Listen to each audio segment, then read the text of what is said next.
오늘 말씀은 마태복음 9장 27절에서 38절까지 말씀입니다. 우리 한번 본문을 같이 읽겠습니다.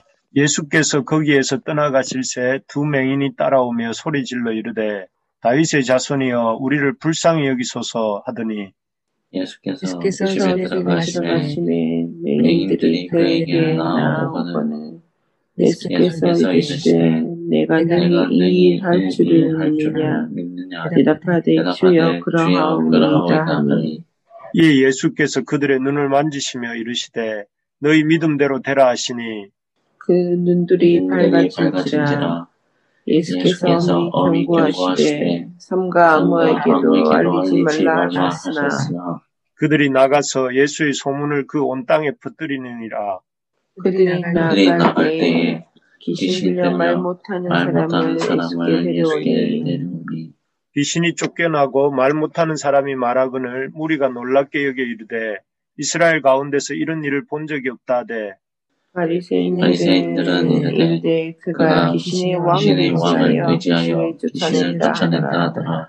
예수께서 모든 도시와 마을에 두루다니사 그들의 회당에서 가르치시며 천국 복음을 전파하시며 모든 병과 모든 약한 것을 고치시니라. 무리를 보시고 불쌍히 여기시니 이는 그들이 목자 없는 양과 같이 고생하며 기진합니다. 이에 제자들에게 이르시되 추수할 것은 많되 일꾼이 적으니 그러므로 추수하는 주인에게 청하여 추수할 일꾼을 보내주소서 하라 하시니라. 아멘. 예, 우리의 약함을 통해 주님은 역사하십니다. 이런 제목을 가지고 말씀을 나누겠습니다. 여러분, 팍스 로마나라는 말을 들어본 적 있으시죠? 잘 아시는 것처럼 로마의 평화라는 뜻인데요. 옥타비아누스, 아우구스티누스라고 성경에 나오죠. 옥타비아누스가 통치하기 시작했던 기원전 27년부터 마르크스 아우렐리우스 명상록으로 유명한 황제인데 그가 통치한 기원 후 180년 정도까지의 시간을 가리킨다고 합니다. 이때 전 세계는 이 로마의 강력한 힘에 의해서 군사력에 의해서 평화의 시기를 누렸습니다. 힘과 강함을 이렇게 숭상하고 또 추정하던 그 로마의 그런 정책 덕분이죠. 그런데 오늘날도 그때와 비슷한 것 같습니다. 그래서 지금 우리가 살고 있는 시대를 부르기를 팍스 아메리카나라고 이렇게 부릅니다. 미국에 의한 평화다 이런 말이죠.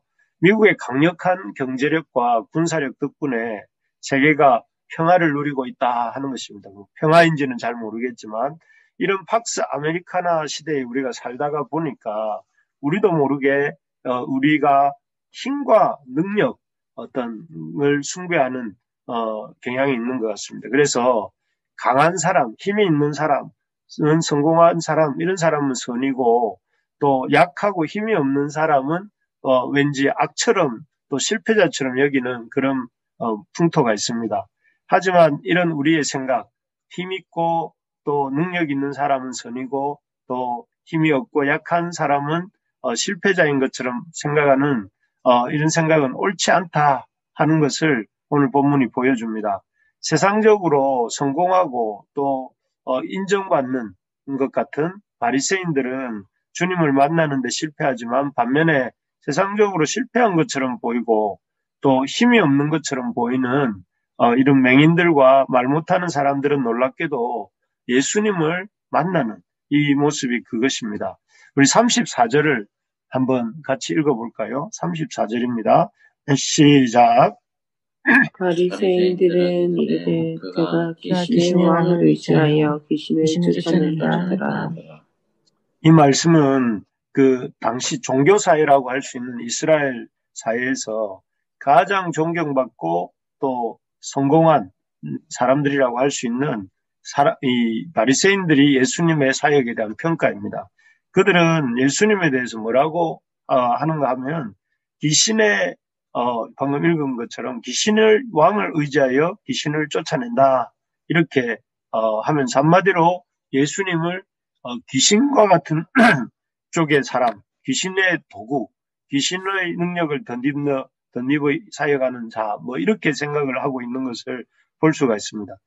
그들이 그토록 기다리던 메시아이신 예수님을 눈앞에 두고 너무나 참 어처구니 없는 이런 반응 아닙니까? 정말 그들이 예수님을 누구보다 먼저 알아보고 예수님의 그 하시는 일을 보고 야, 이분이야말로 우리가 기다리던 메시아구나 라는 반응을 보여야 마땅한데 그들은 오히려 예수님을 사단의 도구고 사단 같은 존재다라고 이렇게 예수님의 사역을 아주 폄하하고 또 예수님을 판단하고 있는 것은 참 어떤 아이러니한 일입니다. 왜 이런 반응을 그들은 보이고 있습니까? 그것은 그들이 자신들이 예수님을 판단할 만한 힘이 있는 존재라고 생각하고 또 예수님 때문에 자신들이 갖고 있는 종교 기득권, 자신들의 힘, 자신들의 그 권력을 잃어버릴까봐 이렇게 걱정했기 때문입니다. 자신들이 갖고 있는 그 힘을 이렇게 유지하고 싶어서 예수님을 이렇게 모질게 정죄하고 배척하고 있는 것입니다. 그래서 예수님을 그들은 눈앞에서 이렇게 보고 그토록 오래 기다렸던 메시아를 보면서도 이렇게 영접하지 못하는 슬픈 상황을 맞게 된 거죠. 반면에 그 27절에 나오는 이 두 맹인, 앞을 전혀 보지 못하는 두 맹인과 32절에 나오는 귀신 들려 말 못하는 사람은 어떻습니까? 그들은 세상적인 권력이나 존경을 받았을까요? 권력도 없었을 것이고, 이렇게 존경은 존경도 못 받았었겠죠. 그런 것들은 그냥, 제대로 된 일상생활조차, 할 수 없고, 또, 그래서 길을 가는 것도 누군가의 도움을 받아야 했고, 또, 말을 듣지 못하니까 언제라도 사기를 당하거나 또 사람들에게 참 사고를 당할 수도 있는 그런 힘이 없고 연약한 자들이었을 것입니다. 하지만 그러한 신체적인 핸디캡 때문에 오히려 이들은 그 약함을 고쳐달라고 어떻게 했습니까? 주님께 오늘 본문에 보는 것처럼 나왔고 또 간절히 매달리죠. 그래서 두 맹인은 눈을 뜨게 되고 말 못하는 사람은 말을 하게 되었습니다. 그리고 거기서 끝나는 것이 아니라 27절에 보면 다윗의 자손이여 이렇게 예수님을 제대로 알아봅니다. 약속된 메시아, 다윗의 자손으로 오시기로 약속된 그 메시아다 이렇게 고백을 하고 있는 것 아닙니까? 그래서 예수님을 제대로 주님으로 만나게 되죠. 이것이 우리에게 보여주는 이 두 부류의 사람이 보여주는 것이 무엇인가 하면 우리가 주님 앞에서 우리의 약함은 이 저주가 아니라 복일 수 있다 하는 것을 보여줍니다. 그래서 그런 약한 부분에 대해서 참 안타까워하고 절망하지 말고 감사하라 하는 것이죠. 산상수훈에서 우리 주님 말씀하셨습니다. 가난한 자가 복이 있다. 또 애통하는 자가 복이 있다. 또 줄이고 목마른 자가 복이 있다. 또 핍박받고 어려움 당하는 자가 복이 있다. 이렇게 말씀하시지 않았습니까? 왜 그렇습니까? 그런 상황들로 인해서 우리가 더 간절해지고 또 우리가 주님의 어떤 위로를 받고 또 그런 상황으로 인해서 주님 나라에 들어가게 되기 때문에 그렇습니다. 그렇기 때문에 우리가 이런 우리의 약함들, 우리의 부족함들, 우리의 연약함들이 인간적으로 볼 때 참 인간의 욕망이나 그런 것들로 볼 때는 아쉬울 수 있겠지만 주님 앞에서는 우리의 약함이 복이다 하는 것을 붙잡을 수 있기를 바랍니다. 여러분들 지금 어떤 어려움들이 있습니까? 어떤 약함이 있습니까? 몸이 아프십니까? 또 아니면 삶이 너무 어렵고 힘듭니까? 또 너무 이렇게 내 인생이 내 뜻대로 안 풀립니까? 오히려 그런 약함과 또 힘듦 때문에 낙심하지 말고 기뻐할 수 있기 바랍니다. 여러분 그런 약함과 힘듦이 있기 때문에 우리가 이 아침에도 주님 앞에 나오고 또 우리가 주님을 의지하려고 하지 않습니까? 우리가 약함과 힘듦이 있기 때문에 주님을 바라보지 않습니까? 그런 것을 생각하면서 우리 바울 사도가 말씀하신 것처럼 내 약함을 내가 자랑하노라고 했던 그런 믿음의 사람들 우리가 될 수 있기를 소망합니다.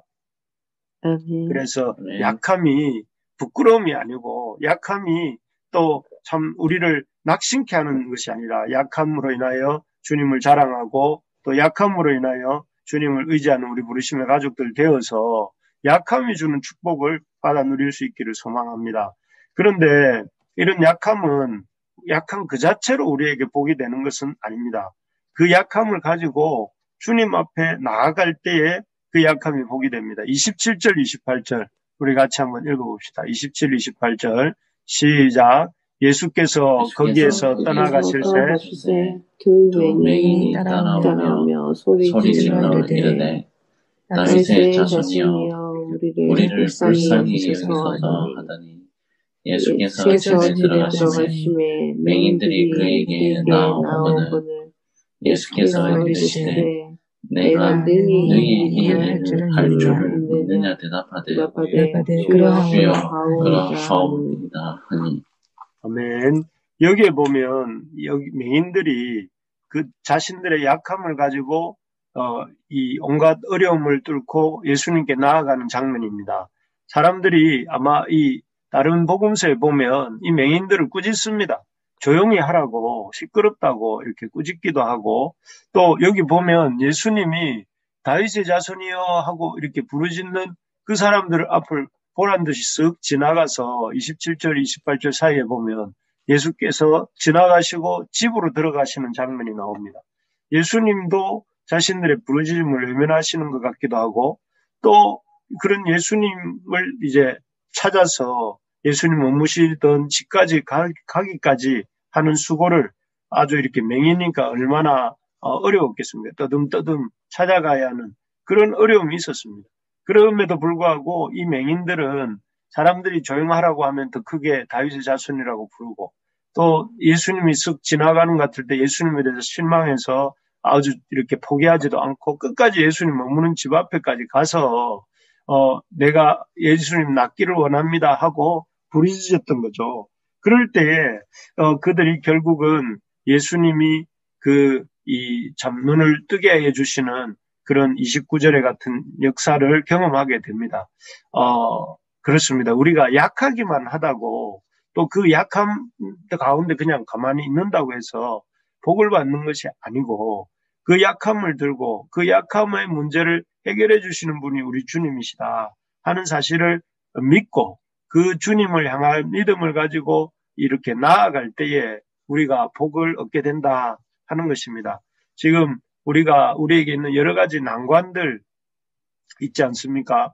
그런 난관들을 때문에 주저앉아서 그냥 신세 한탄만 하고 또 염려만 하고 있다고 되는 것이 아니라 그런 문제들을 놓고 주님 앞에 참 나아가려고 애쓰는 우리가 되기를 소망합니다.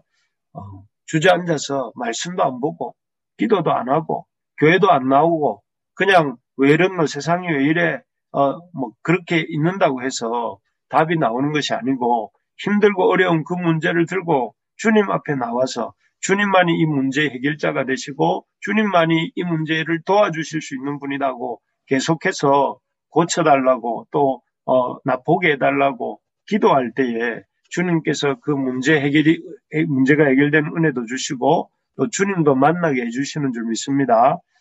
사실 지금 그 어느 때보다 우리가 주님께 간절히 부르짖고 기도해야 할 때입니다. 이제까지 어떠했든지 간에 여러분 더 열심을 가지고 믿음을 가지고 우리 주님이 해결해 주실 수 있다. 우리 주님이 문제 해결자가 되신다 하는 그런 믿음을 가지고 우리가 주님 앞에 기도할 수 있기를 바랍니다.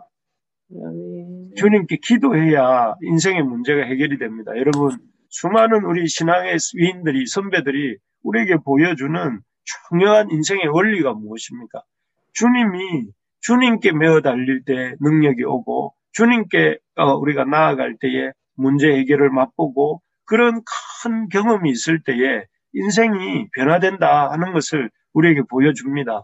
그렇기 때문에 우리가 이 단순한 진리를 우리도 놓치지 말고 우리 주님 앞에 열심히 매달리고 기도하는 한 해가 되기를 원하고 또 그런 인생이 되어서 주님께서 마지막 날에 참 우리의 삶을 인정해 주시는 그런 우리의 믿음, 우리의 삶 될 수 있기를 축복합니다. 끝으로 이런 구원자가 되시는 이 주님을 세상에 널리 전해야 되겠습니다. 우리 36절 한번 읽어봅시다. 36절 시작.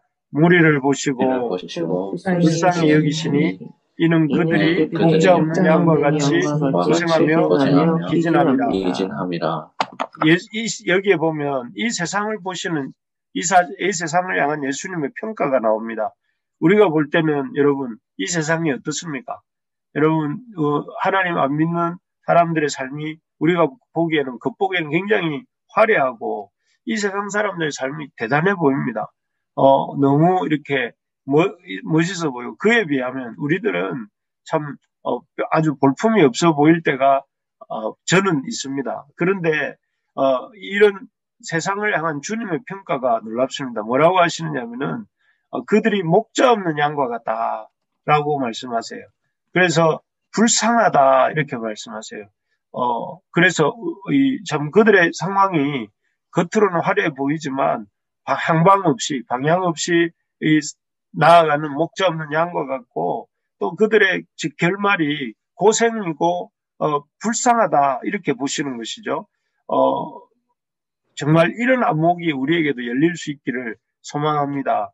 지금 하나님 없는 세상을 참 이렇게 보면서 그들의 겉보기의 화려한 모습이나 대단함을 보는 것이 아니라 정말 그들이 영적으로 목자 없는 양과 같이 이리저리 방황하고 결국은 참 이 수많은 사단의 어떤 이 역사에 유린당하고 결국은 영원한 영벌로 나아가는 그들의 인생의 그 곡선을 또 삶의 방향을 보면서 우리가 볼 줄 아는 우리가 되기를 소망합니다.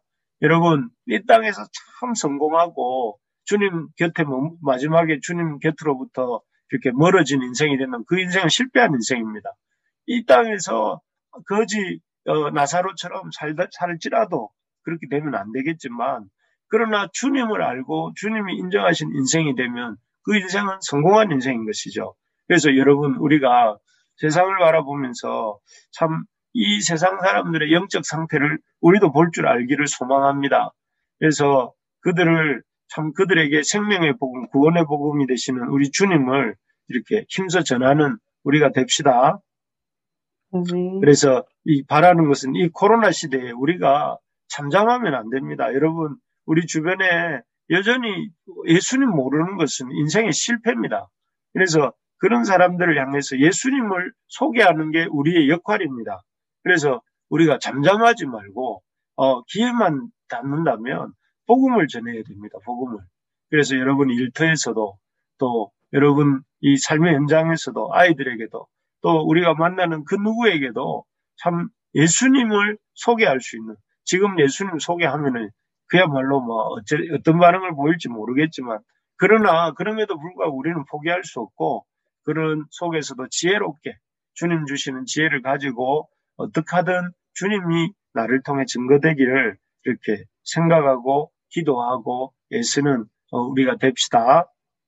네, 오늘 말씀을 맺도록 하겠습니다. 우리 하나님이 참 우리 주님께서 보여주시는 것은 우리의 약함이 우리의 복이다. 우리의 약함이 우리 주님이 역사하시는 통로다 하는 것입니다. 그래서 약함 때문에 주님께 감사하고 약함 때문에 주님께 나아가고 우리의 그 약함이 우리의 약함처럼 약하지 않고 인간적인 강함으로 주님 앞에 나오지 않는 사람들을 우리가 불쌍히 여기면서 우리가 그들에게 주님을 전할 수 있는 우리가 되게 해달라고 우리 기도합시다. 우리 하나님 앞에 이 시간 한번 기도합시다. 우리도 세상 사람들처럼 어느샌가 모르게 힘있고 강한 자가 되려고 애쓰고 힘이 없고 약한 것 때문에 낙심하고 좌절하고 있었다면 그렇게 그런 우리의 믿음, 우리의 삶의 태도가 바뀌게 해주시고 주님 약함으로 인해 오히려 주님께 감사하고 그 약함의 문제를 들고 주님 앞에 나아가는 우리가 되게 해달라고 이 시간 기도하고 또 그 약함의 문제를 놓고 참 이 세상의 사람들을 불쌍히 여길 줄 아는 우리가 되게 해주십시오 라고 우리 한번 말씀 생각하면서 이 시간 주여 부르짖고 같이 기도하도록 하겠습니다.